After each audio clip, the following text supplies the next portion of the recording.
KPM. La la la la la la la la la la. Hai, Assalamualaikum dan selamat pagi. Anda sedang menyaksikan Trans Didik TV KPM bersama dengan saya Azhar Hilmi. Saya tengah mewarna ni, colourkan sikit sebab subjek kita pagi ni berkenaan dengan produksi reka tanda dan lebih khusus lagi topik kita adalah tipografi dan juga logo. So saya tengah mewarnakan salah satu logo yang ada. So kita ada teknik, ada cara macam mana nak menghasilkan logo dengan cara yang mudah tapi hasilnya luar biasa, cantik. Ons ke tak ons? Tapi siapa cikgu yang nak bersama dengan kita pada pagi ini? Kita saksikan dulu profil guru ini.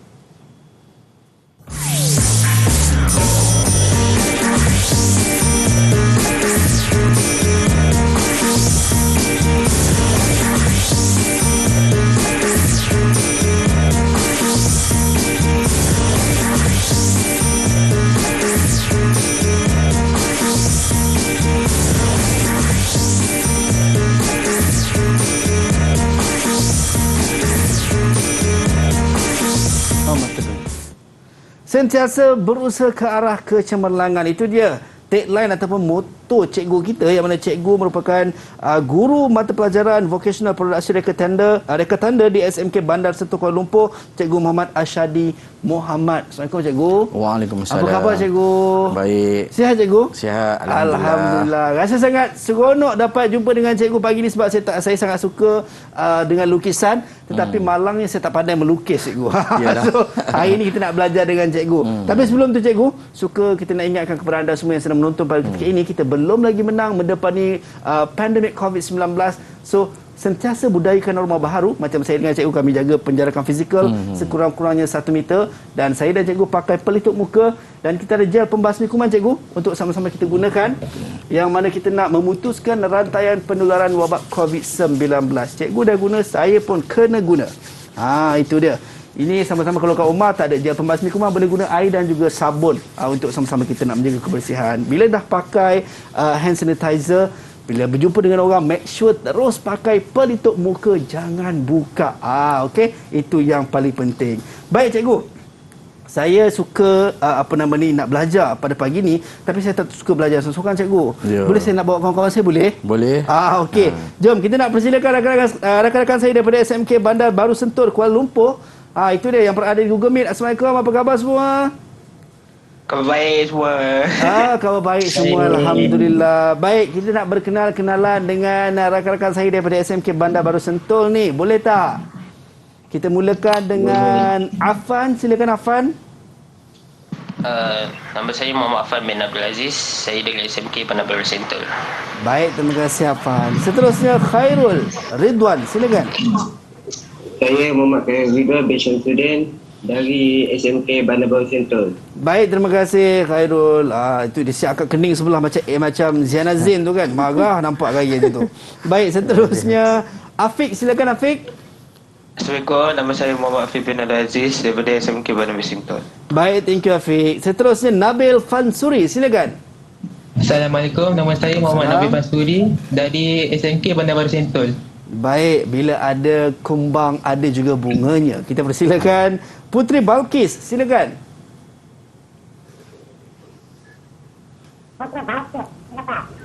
Assalamualaikum, nama saya Putri Balkis binti Muhammad Luqman daripada SMK Bandar Baru Sentul. Baik, terima kasih Putri Balkis. Itu dia rakan-rakan kita yang bersama dengan kita pada pagi ini untuk belajar sama-sama. Kita punya topik, subjek kita produksi reka tanda, dan topik kita adalah tipografi dan juga logo. Selalu orang cakap cikgu, nak melukis ni mesti orang yang ada tangan seni je. Bukan senang nak melukis. Tambah-tambah kalau orang yang tangannya, kalau istilah tak pandai main bola, kaki bangku, tak pandai melukis ni tangan bangku je. Macam mana untuk pelajar macam ni, termasuk saya lah. So kita nak tengok pandangan rakan-rakan kita berkenaan dengan subjek dan juga topik yang kita nak belajar pada pagi ini, tentang tipografi dan juga logo. Kita saksikan dulu video ini.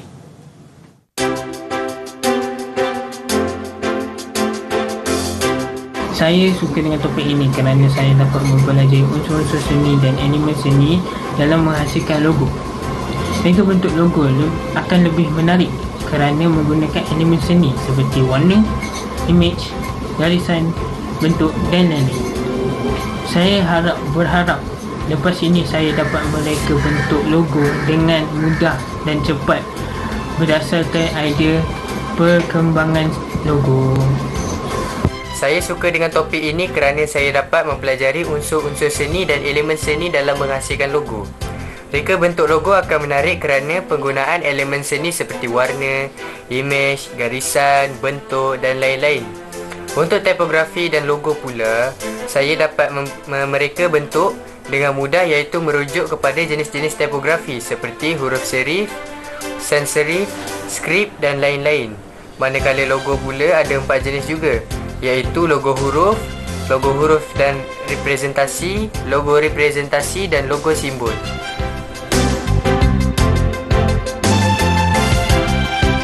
Baik, itu dia pandangan rakan-rakan kita berkenaan dengan subjek kita, reka bentuk, produksi reka tanda, dan topik kita tipografi dan juga logo. Baik, itu pandangan rakan-rakan kita ataupun pelajar-pelajar kita, cikgu, berkenaan dengan subjek dan juga topik kita pagi ni.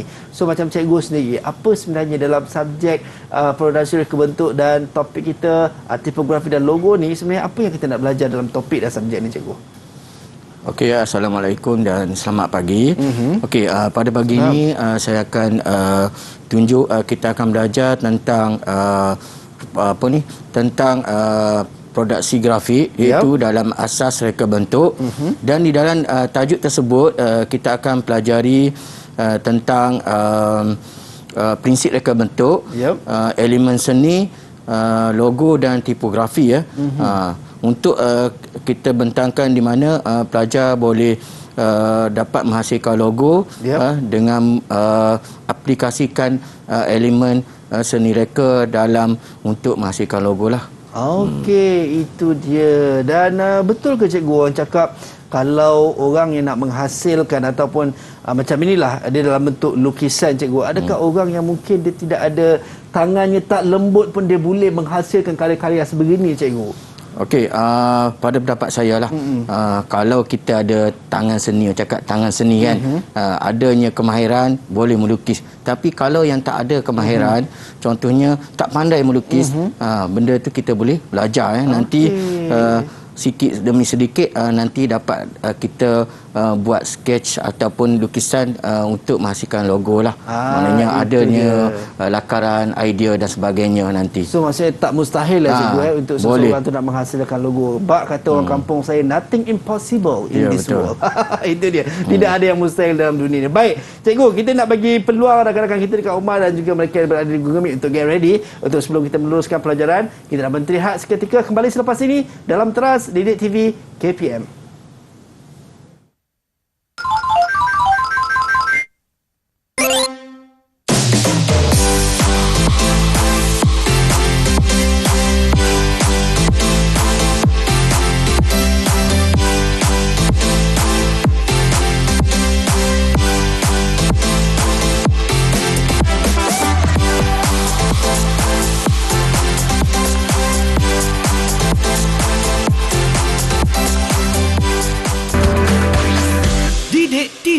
KPM.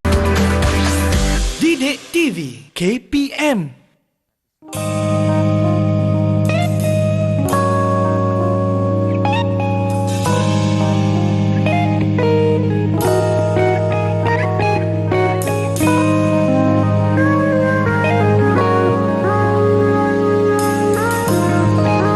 SMK Metodis SES Kampar.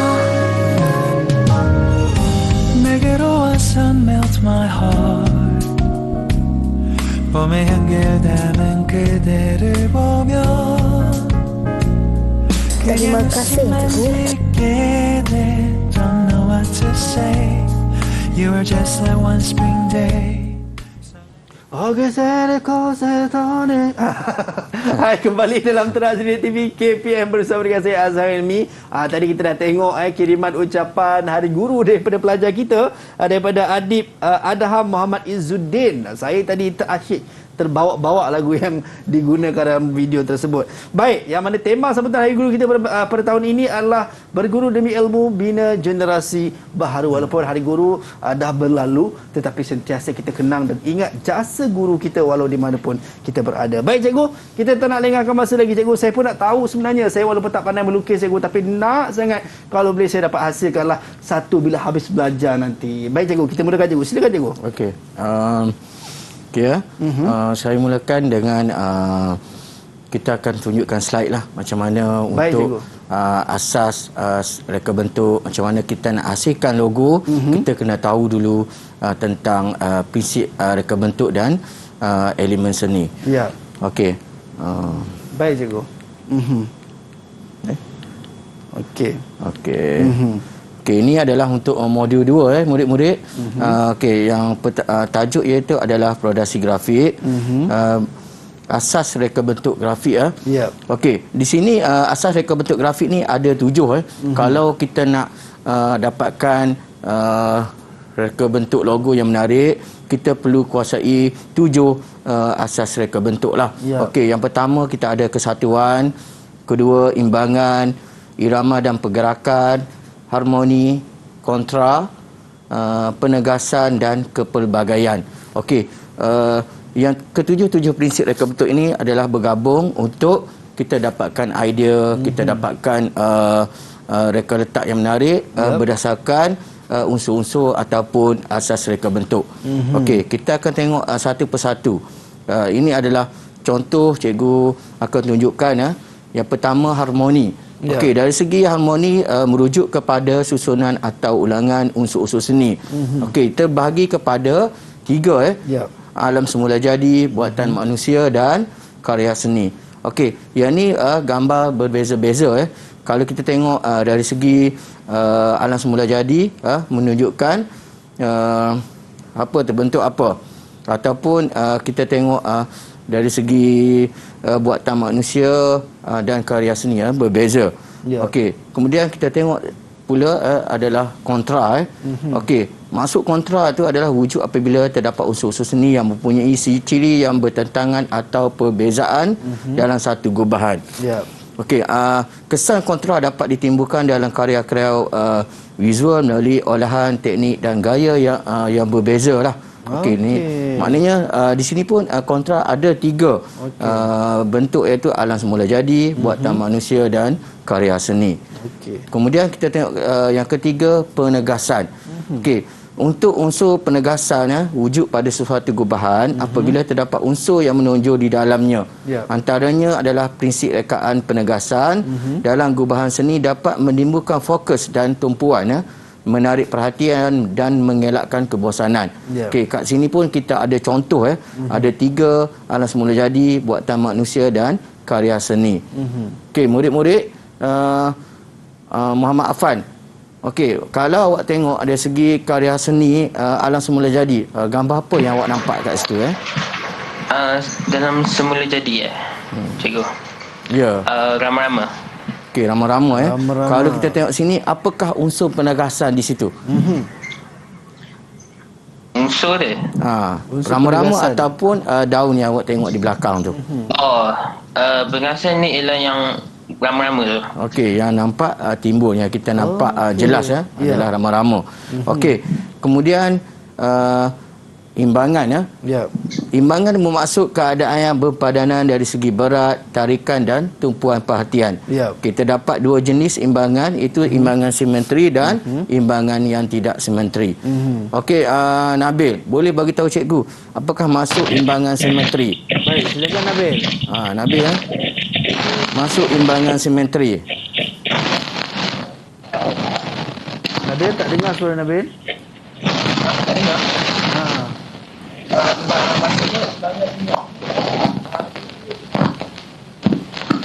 Tak, Nabil, saya rasa mikrofon ataupun mungkin jack Nabil tu dah ada problem sikit. Mungkin ada rakan-rakan lain yang nak bantu. Okey, rakan-rakan yang boleh bantu masuk Nabil. Imbangan simetri. Saya nampak Khairul Ridwan cikgu. Khairul Ridwan Okey, Khairul Ridwan boleh bagi tahu masuk imbangan simetri. Silakan. Berpadanan dari segi berat, tarikan dan tumpuan perhatian. Okey. Betul tak cikgu? Betul. Okey, maknanya imbangan simetri ni adalah imbangan yang sama, kiri dan kanan, maknanya sama. Okey, imbangan yang tidak simetri.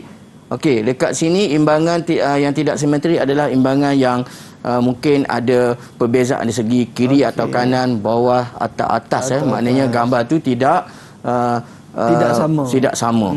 Okey, kemudian kita tengok kepada irama dan pergerakan. Okey, kalau biasanya pergerakan ni dalam keadaan bergetar, bergoyang, bergegar, berayun, memancar, bersinar dan sebagainya melalui proses pengolahan unsur-unsur seni dengan cara dan teknik tertentu. Okey, dia tujuannya untuk memberikan imej lebih realistik. Okey, ini adalah contoh tentang irama dan pergerakan. Yang mana kita tengok yang berpusing itu dalam bentuk cahaya, maknanya bergerak. Dan yang kedua mengalir, maknanya kalau kita tengok gambar tu, walaupun gambar tu tidak bergerak tapi kita nampak seakan-akan bergerak. Itu adalah contoh mengalir. Okey, kemudian yang keenam kepelbagaian. Okey, kepelbagaian ialah keadaan yang mempunyai pergabungan berbagai gaya, nilai dan idea yang berbeza dari sudut dari sesuatu gubahan. Okey, aplikasi rekaan terdapat memberi gaya, variasi, tenaga, daya tarikan dan bagi sesuatu gubahan. Okey, yang ni pun ada 3 contoh, iaitu alam semula jadi, buatan manusia dan karya seni. Kalau kita tengok dekat situ, maknanya kepelbagaian, kalau dalam laut contohnya lah alam semula jadi, macam-macam ada kita boleh tengok. Batu karang ada, ikan ada, batu karang dan hidupan laut lah. Okey, kemudian kita ketujuh kita tengok kesatuan. Okey, kesatuan adalah gabungan beberapa unsur dan prinsip seni untuk menghasilkan karya seni yang menarik. Okey, prinsip kesatuan digunakan untuk menampakkan karya yang lebih realistik. Contohnya kesatuan, dekat di bawah ni ada gambar. Ada 2 gambar. Kalau tengok dari segi kesatuan pasukan beruniform, nampak dia seragam. Itu adalah kesatuan. Okey, kemudian kita tengok juga kepada elemen seni. Elemen seni adalah memainkan peranan yang penting untuk kita menghasilkan logo. Baik. Cikgu, cuma saya tertanya cikgu berkenaan dengan asas reka bentuk grafik yang ada 7 tadi. Kalau kita tengok tadi satu persatu lah, antaranya ada harmoni, kesatuan, kontra, penegasan dan yang selain itulah. Cumanya persoalannya, adakah dia mesti dipilih, maksudnya dalam menghasilkan karya, adakah kita perlu pilih satu, contoh harmoni saja, ataupun boleh digabungkan beberapa elemen dalam asas reka bentuk grafik tu? Contoh harmoni ada dalam tu, penegasan pun ada dalam tu, mungkin kontra pun ada dalam tu juga. Adakah boleh atau macam mana cikgu? Okey, boleh. Biasanya kalau kita nak hasilkan logo yang baik ataupun logo yang lebih menarik, kita perlulah gabungkan reka bentuk, prinsip reka bentuk tadi dari segi irama dan pergerakan, adanya unsur imbangan, ada unsur-unsur yang terdapat dalam unsur reka bentuk tadilah, prinsip reka bentuk. So tidak ada masalah. Tidak ada masalah untuk kita hasilkan logo yang terbaik. Okey, baik, kita tengok pula dari segi elemen seni. Okey, Puteri Balqis, sila bagi tahu cikgu ada 6 elemen seni. Okey, yang Puteri Balqis yang telah belajarlah. Yang pertama garisan, yang kedua rupa, ketiga bentuk, keempat jalinan, kelima ruang, keenam warna. Okey, ada 6 elemen seni yang kita perlu tahulah. Biasanya elemen seni ni termasuk dari segi karya visual sekurang-kurangnya kita tahu maknanya dalam proses reka bentuk tu ada unsur-unsur elemen seni. Okey, kemudian kita akan tengok contoh yang cikgu bagi Okey, yang pertama garisan. Okey, biasanya garisan ni adalah yang utama. Maknanya kalau kita nak bentuk logo, kita nak bentuk reka bentuk, mesti adanya garisan ataupun titik untuk menghasilkan garisan. Okey, garisan adalah kesan titik yang bergerak dan bersambung dalam satu ruang. Maknanya kalau tak ada titik, maknanya tidak wujud garisan. Kemudian garisan mempunyai berbagai jenis pengertian berbeza seperti kasar, halus, panjang, pendek, lurus, bengkok dan sebagainya. Dan kemudian unsur garisan dapat dilihat dalam alam semula jadi, objek buatan manusia dan karya seni visual. Okey, ni contoh kalau kita tengok garisan tebal, garisan nipis, garisan putus-putus biasa kita gunakan untuk bila kita menghasilkan reka bentuk. Adanya garisan untuk kita adakan kita nak nampakkan perbezaan dari segi rekaan idea ataupun olahan idea kita supaya benda tu lebih menarik. Okey, ada juga jenis garisan yang garisan sila pangkah, garisan berlingkar, garisan berpancar, garisan titik-titik dan garisan bergerigi. Ini adalah garisan yang mana contoh-contoh yang dapat kita hasilkan bila kita membuat sesuatu olahan idea ataupun untuk idea lah. Itu dia. Baik, kalau kita tengok antaranya adalah tadi dengan garisan cikgu adalah one of daripada 6 yang cikgu nak sampaikan pada kita pada pagi ini. Baik, cikgu kita nak berhenti rehat seketika cikgu. Kita akan kembali selepas ini. Anda semua jangan ke mana-mana, terus stay dengan kami di Didik TV KPM.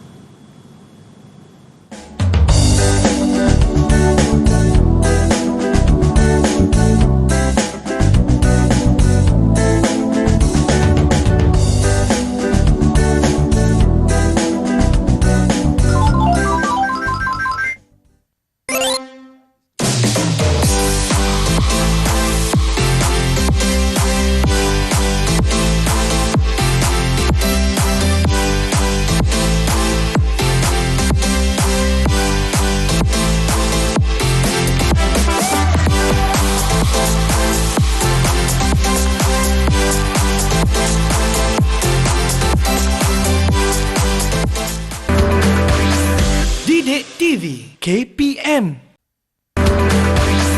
Didik TV KPM.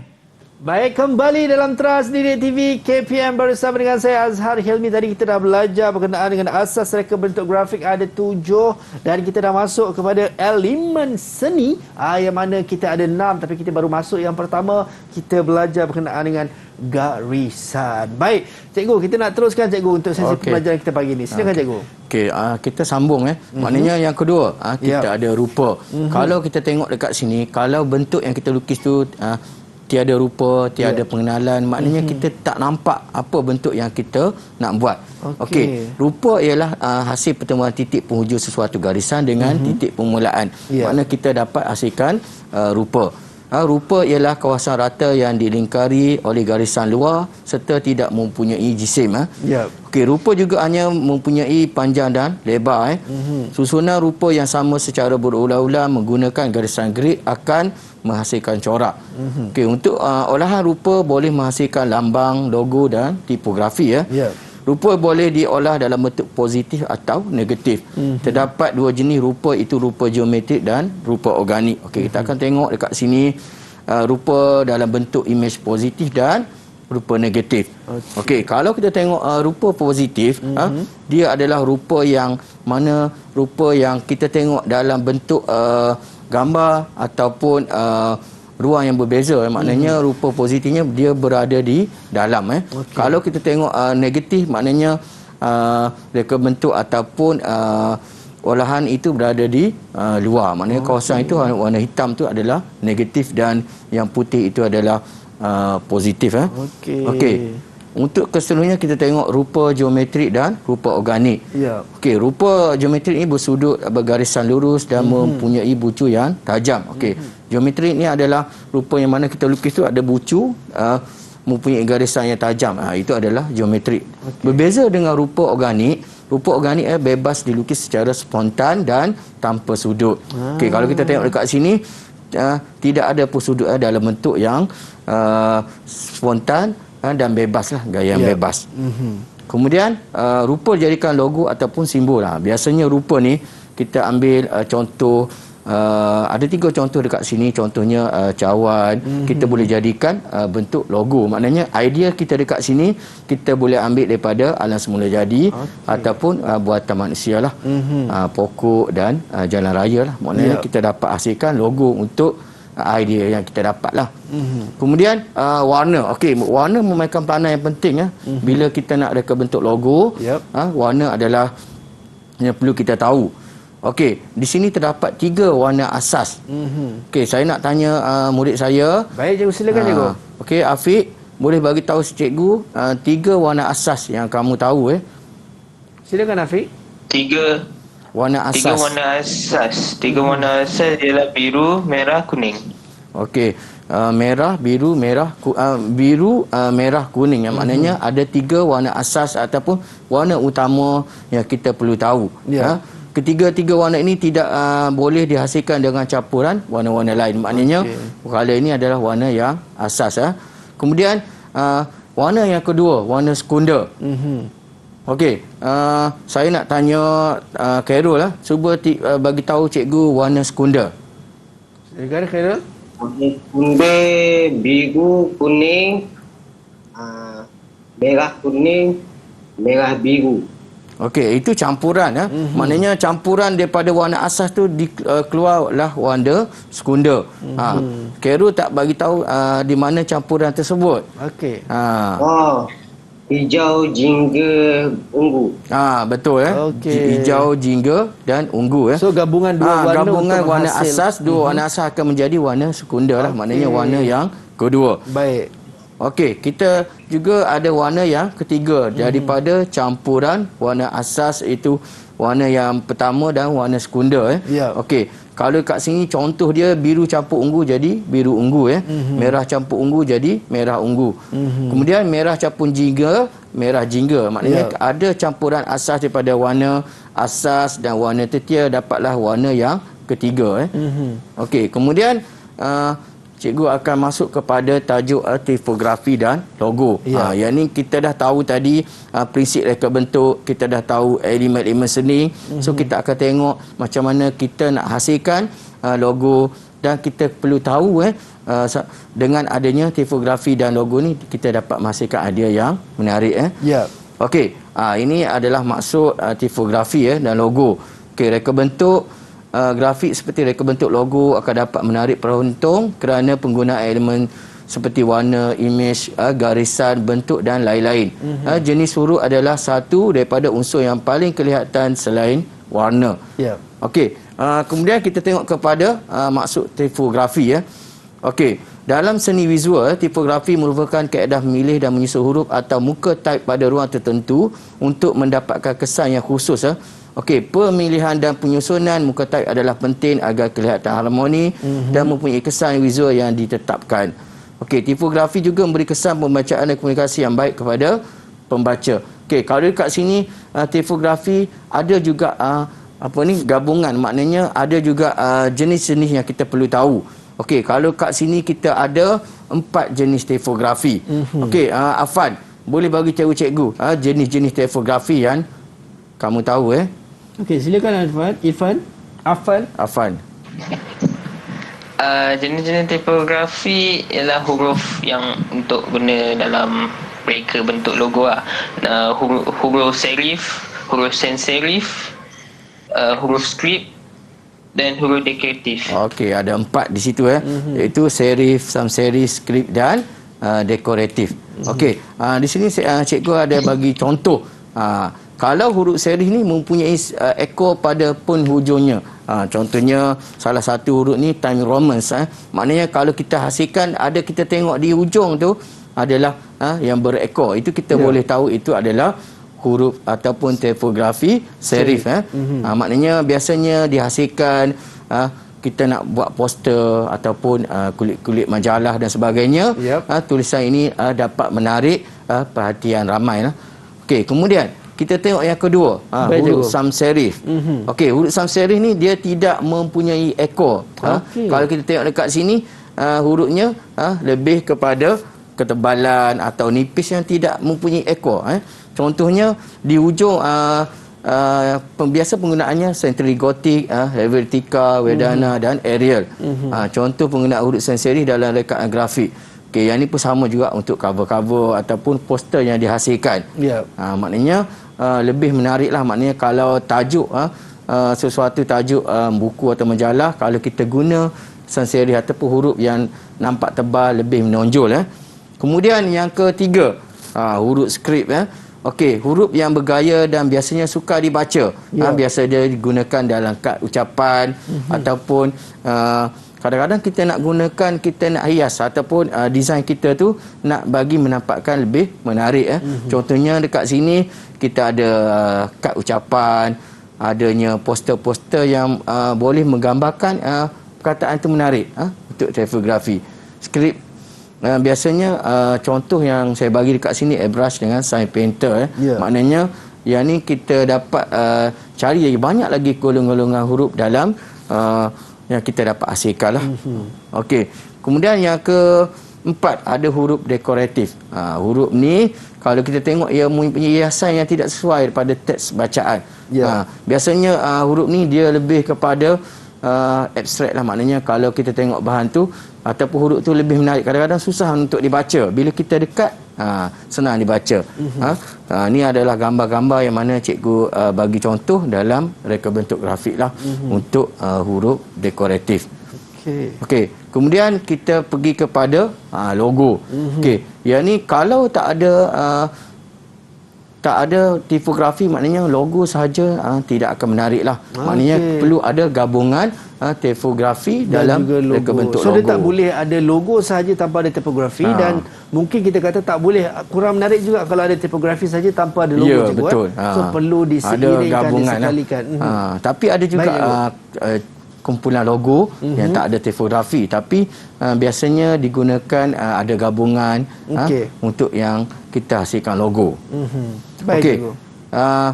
Cikgu bagi tahu masuk logo. Logo merupakan rekaan grafik yang telah diringkaskan dengan tujuan untuk memperkenalkan imej sesuatu pertubuhan syarikat ataupun organisasi. Bagi sesuatu syarikat perniagaan, logo merupakan tanda perniagaan. Trademark logo yang baik hendaklah mematuhi ciri-ciri logo yang berikut. Okey, suatu gubahan bentuk grafik yang ringkas dipermudahkan dalam bentuk aspek asal ataupun rupa asal mempunyai nilai keunggulan sesebuah syarikat perniagaan kerana dapat membantu promosi jenama berkenaan. Okey, biasanya logo ni kita olah supaya lebih menarik. Kadang-kadang idea pelanggan dia nak sesuatu logo tu berdasarkan ideanya sendiri ataupun berdasarkan perniagaan yang dibuat. Okey. Kalau kita tengok kat sini ciri-ciri logo yang baik, macam mana kita nak hasilkan ciri-ciri logo yang baik. Okey, Puteri Balkis bagi tahu cikgu salah satu ciri-ciri logo yang baik. Silakan Balkis. Direktur Syarikat Malaysia. Okey, lagi? Direktur Syarikat Malaysia. Okey, kalau kat situ kita ada identiti tetap untuk kesihatan organik. Ya, betul. Okey, kemudian kalau dekat sini kita tengok ciri-ciri logo yang baik direka seringkas dengan mungkin. Okey, unik, profesional dan asli. Maknanya kita tak tiru pun logo orang lain. Maknanya kita ambil daripada idea kita sendiri. Mempunyai identiti tepat untuk untuk sesuatu organisasi. Okey, sebagai hak milik dari segi undang-undang, maknanya logo kita tu tidak ada ciplak ataupun tiru logo orang lain. Maknanya hak milik kita adalah hak milik individu. Kemudian dapat menyampaikan penerangan berkenaan dengan logo, asalnya, nilai dan kualiti. Maknanya kita dapat menerangkan, maknanya logo kita tu ada logo yang bersifat ataupun menerangkan tentang pertubuhan atau organisasi yang kita nak, yang kita perlu buat lah. Kemudian menggunakan warna yang minimum 2 ataupun 3 color. Itu adalah sesuai lah. Biasanya 3 color ni adalah logo yang baik lah, maknanya ringkas dan kita dapat lihat dari segi reka bentuk logo tu. Okey, so maksudnya macam cikgu sebut tadi, dianjurkan untuk dalam satu-satu penghasilan karya logo tu tidak lebih daripada 3 color tadi cikgu. Sekiranya ada kawan saya macam Ashraf, dia suka buat logo dan dia suka design, tapi mungkin dia suka memasukkan elemen-elemen warna yang banyak. So macam mana cikgu? Okey, kalau contohnya kita tengok elemen warna yang banyak, biasanya kalau kita tengok perubahan dari segi logo sekarang ni, ada logo 5 warna pun ada digunakan. Maknanya tidak fokus kepada 3 warna. Kita tengok juga reka bentuk logo yang macam mana.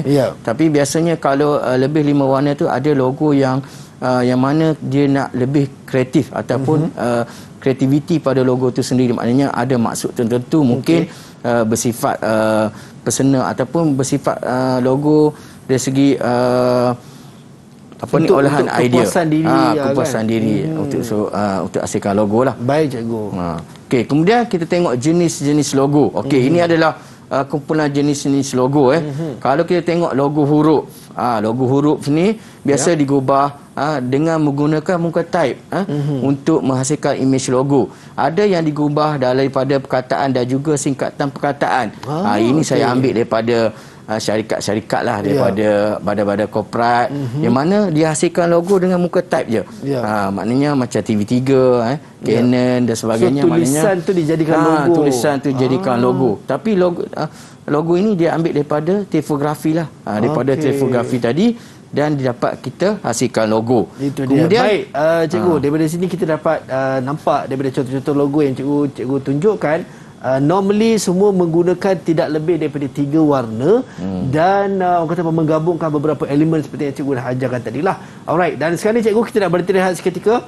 Kita nak bagi ruang kepada rakan-rakan kita untuk minum air kejap, untuk take 5 kejap, dan kita akan kembali selepas ini dalam Teras Didik TV KPM.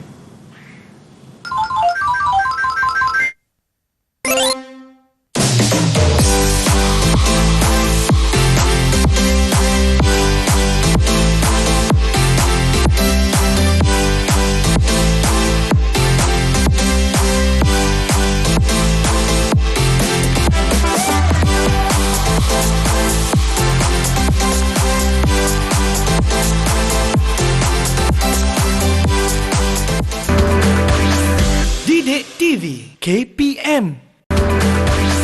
Didik TV KPM.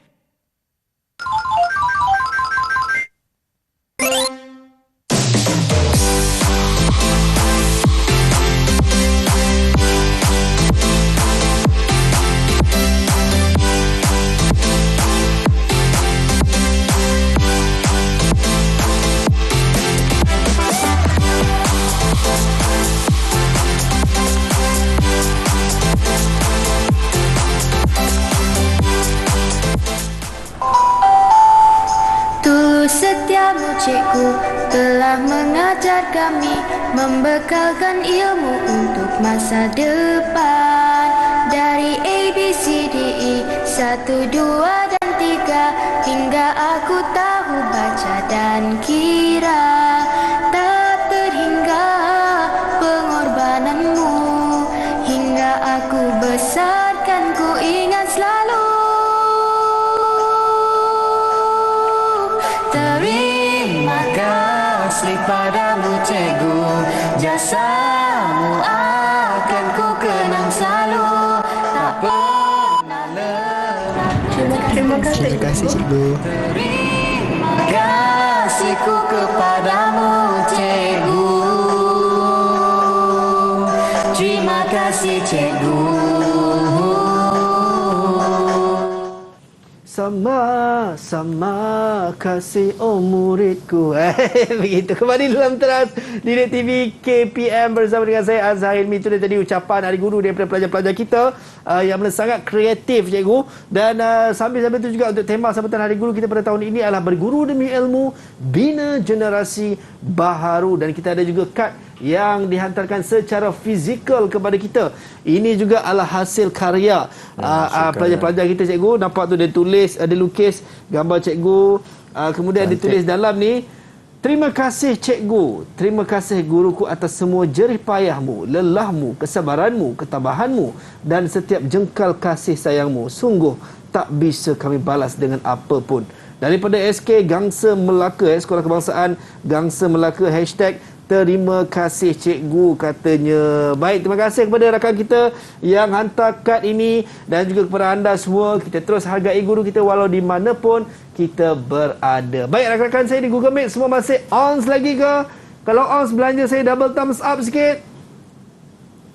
Masih on lagi. Baik cikgu, kita nak teruskan cikgu. Tadi kita dah tahu berkenaan dengan elemen seni dan juga kita tahu berkenaan dengan tipografi dan juga logo. Mesti sebaiknya disekalikan ataupun dikombine sekali untuk menghasilkan logo yang lebih luar biasa. Mungkin kita nak teruskan cikgu, silakan. Okey, kita sambung Okey, tadi kita tengok logo huruf Okey, yang kedua kita ada logo representasi. Okey, kalau kita tengok logo ini biasanya dikenali sebagai pictorial logos ataupun pictogram. Okey. Reka bentuk ini berdasarkan objek benda atau objek alam semula jadi dengan tujuan untuk menghasilkan satu logo syarikat ataupun organisasi yang kukuh. Biasanya logo representasi ni dia tidak ada tipografi Dia hanya logo lambang ataupun logo-logo yang kita ambil daripada objek semula jadi. Dia memang semata-mata logo lah cikgu. Biasanya kalau kita tengok logo kat sini contohnya Petronas hasil daripada petroleum. Kita nampak kat situ bentuk seperti minyak ataupun bentuk menggambarkan benda itu syarikat petroleum. Kalau kita tengok lagi lambang-lambang yang lain contohnya yang dihasilkan adalah berdasarkan idea yang diambil daripada idea semula jadi ataupun idea yang menerangkan tentang sesuatu pertubuhan ataupun syarikat mungkin tersebut. macam TMB tu cikgu. TMB itu sendirilah. Biasanya menggambarkan elektrik. Okey. Kemudian kita pergi kepada logo huruf dan representasi. Maknanya biasanya logo ni digabungkan. Yang ni lagi menarik biasanya. Logo korporat yang dibuat dalam dua bentuk itu logo huruf dan logo representasi. Kedua-dua bentuk ini digabungkan menjadi satu logo. Maknanya kalau logo huruf dan representasi ni tidak ada gabungan. Kalau kita tengok dekat sini adanya unsur-unsur prinsip reka bentuk, adanya unsur-unsur elemen seni. So kita dapat hasilkan logo yang lebih menarik lah. Kalau ini adalah contoh mungkin kita boleh katakan gabungan daripada tipografi tadi dan juga logo daripada logo tu yang digabungkan. Dan saya sangat-sangat kenal dengan logo yang kat bawah tu cikgu belah kiri. Saya nak masukkan Didik TV tapi Didik TV pun termasuk dalam golongan logo huruf dan belakang cikgu ada cikgu belakang. Okey, kalau kita tengok dekat sini adanya tipografi, adanya kita tengok logo, maknanya image ataupun gambar menerangkan tentang logo itu sendirilah. Okey. Kalau kita tengok kat sini ada satu lagi logo yang mana lagi ringkas. Yang logo yang keempat. Okey, itu logo simbol. Kalau biasanya logo simbol ni kita dapat tengok di persekitaran kita, contohnya kita nak masuk ke tandas. Betul cikgu. Adanya perbezaan kan. Tandas lelaki ataupun perempuan, tak tulis pun tak apa. Tapi biasanya kalau ada logo simbol kita dah tahu. Maknanya murid-murid dah tahu tentang logo simbol. Logo ni biasanya dia menerangkan image dan menerangkan sesuatu kumpulan atau tanda amaran dan maklumat. Okey, Nabil bagi tahu cikgu kalau dekat pasar raya ataupun supermarket awak biasanya tengok logo apa? Biasanya logo simbol apa yang awak jumpa? Biasanya kalau kita pergi shopping mall, kita tengok logo apa yang biasa awak lihat itu logo dalam bentuk logo simbol lah. Tentang maklumat. Tak dengar Nabil, suara Nabil?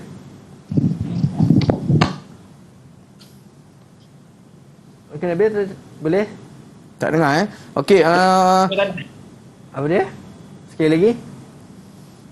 Logo tandas. Logo tandas cikgu. Tandas Okey, selain pada logo tandas, apa yang Nabil biasa tengok? Kalau di shopping mall cikgu simbol. Yang orang buang sampah tu. Okey, itu adalah tempat yang pembuangan sampah. Contohnya ada lagi seperti surau. Betul, selalu saya nampak cikgu lift cikgu. Dekat lift. Kan tanda lift tu naik itu biasanya menerangkan tentang simbol lah. Maknanya kalau dari segi kebakaran, ada juga logo simbol tentang keselamatan. Kebakaran, bahayanya sesuatu tempat tu, maknanya kita dah tahu. Maknanya dia tak tulis pun tak apa. Ini pentingnya logo simbol. Okey, kita tengok kalau ada kombinasi logo yang lengkap, macam mana kita nak hasilkan kombinasi logo yang lengkap? Perlu adanya bentuk asas logo. Bentuk ni tadilah kita ambil daripada asas reka bentuk. Kita ada dari segi imbangan, dari segi harmoninya, kemudian penegasan. Kalau kita tengok dekat sini, dari segi elemen seni kita ada bentuk, ada rupa, ada ruang dekat situ maknanya kita dapatkan hasil logo yang terbaik. Kemudian perlu ada image. Contohnya dekat sini ada image, kita nak buat kafe, adanya cawan, adanya bentuk asap, itu adalah dikatakan gabungan daripada imej semula jadi ataupun dibentuk sebagai logo. Dan kemudian, itu bukan boleh dikatakan sebagai simbolik kepada perniagaan yang dilakukan. Ya, betul. Kemudian kita perlu ada satu lagi tipografi. Maknanya tipografi ni daripada yang kita ambil tadi daripada 4 jenis golongan tipografi lah. Maknanya kalau kita tak ada tipografi yang menarik, maknanya kedai kita tu nampak macam hambar. Maknanya kalau orang nak masuk pun dia kata tak menarik lah. Kalau kita first impression first impression. Maknanya biasa sekarang ni kalau kita tengok dekat tepi-tepi jalan ataupun di sekitar koridor jalan raya tu ataupun di tepi-tepi supermarket, kita ada tengok yang orang jual atau gerai-gerai yang biasa pun menggunakan logo yang cantik. Contohnya yang gunting dia kan. Yang budak sekolah tu maknanya lebih cantik lah dia orang menghasilkan logo. Ya, betul cikgu. Okey. Kemudian kita tengok peralatan dan bahan asas untuk menghasilkan logo.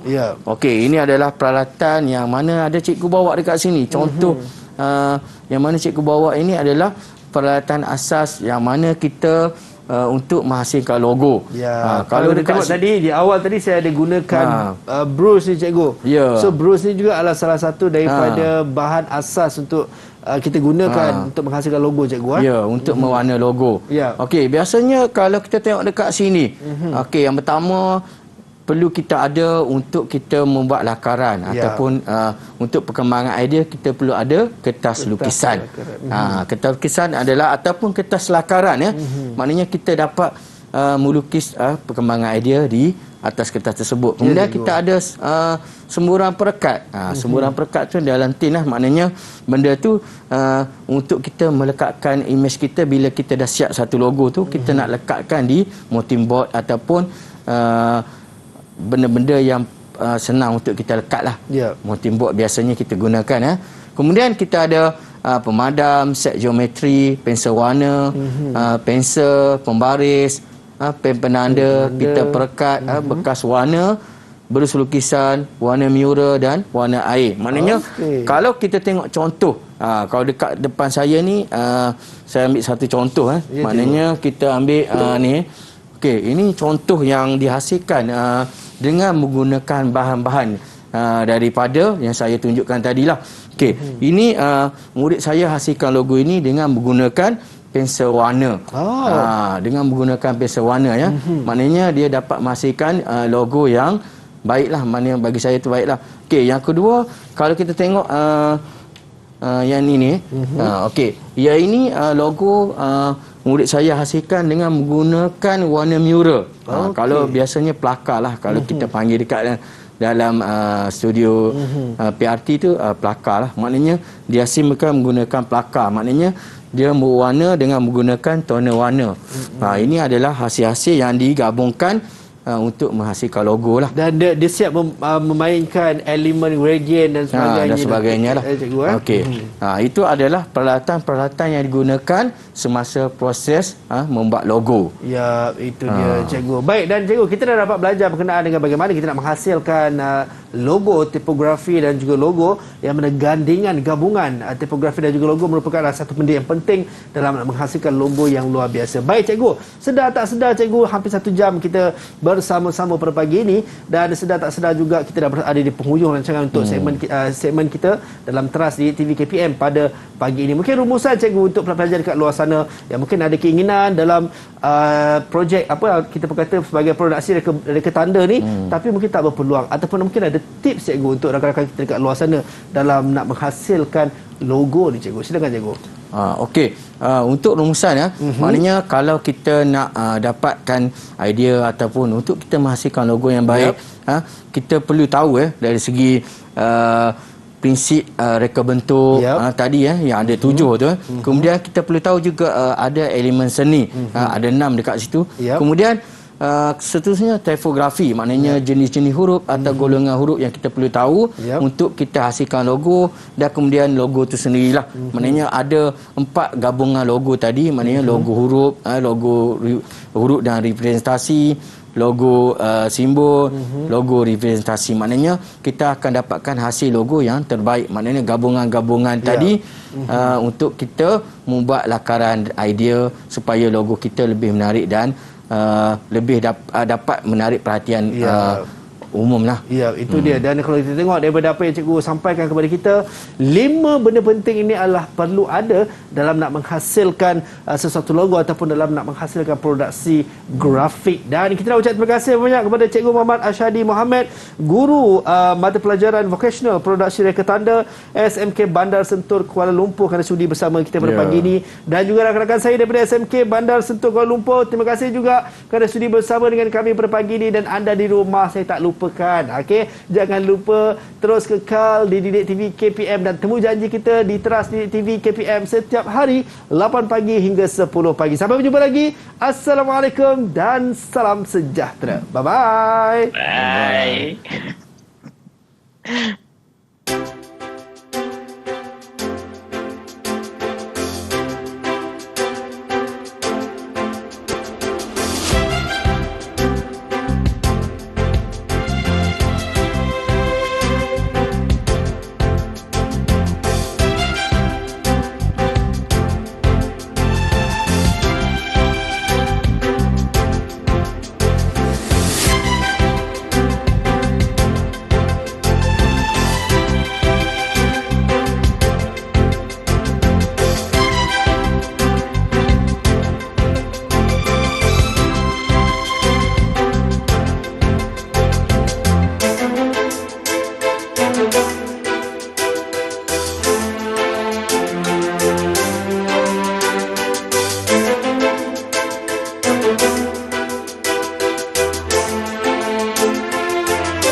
Didik TV KPM